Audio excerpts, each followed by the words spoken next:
Hey guys, this video is over weathering, erosion, and deposition. It's not a very long video. I know it's been a while since we've had one. So let's get started. Change, okay? Anytime changes in the earth happen, it's because of weathering, erosion, and deposition. Okay, so we call that WED.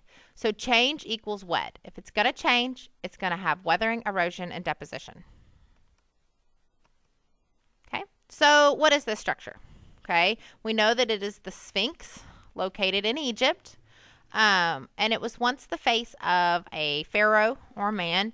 But what do you notice about its face? Okay, well, we notice that its nose is now gone, and some of the rocks have fallen away. Here are some mountains. You know, what's the difference between the two? Well, if you look at the Rocky Mountains, okay, they're steep, they're sharp at the top.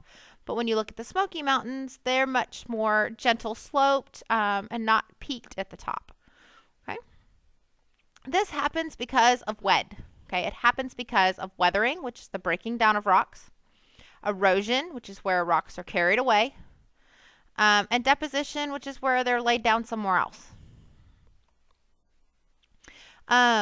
Weather, erosion, and deposition can happen through several different ways, sometimes more than one.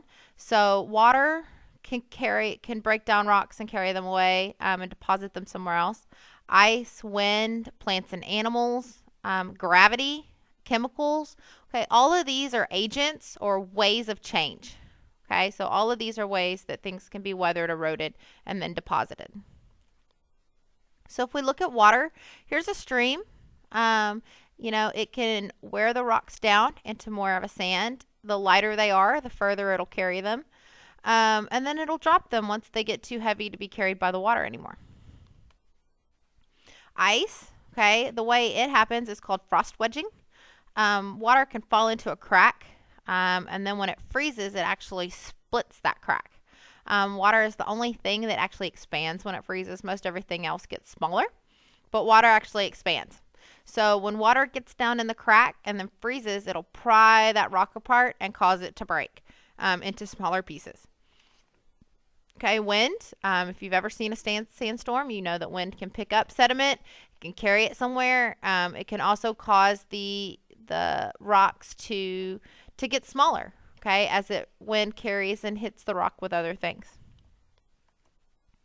Plants and animals. When plants and animals rub against stuff, or as they, like you see the ants, they burrow underneath.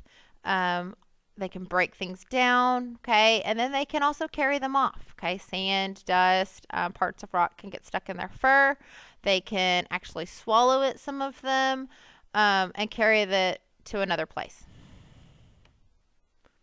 Gravity, okay? As rocks get too heavy and things have been weathered and eroded, it can cause them to fall. A mudslide, an avalanche are also ways that gravity causes weathering and erosion.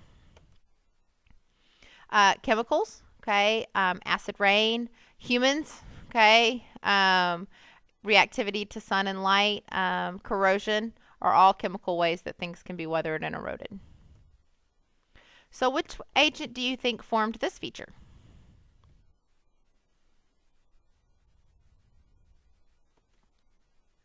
So WED, weathering, erosion, deposition. It's the way our earth changes. Okay, have a great evening. If you have any questions, please feel free to bring them to class.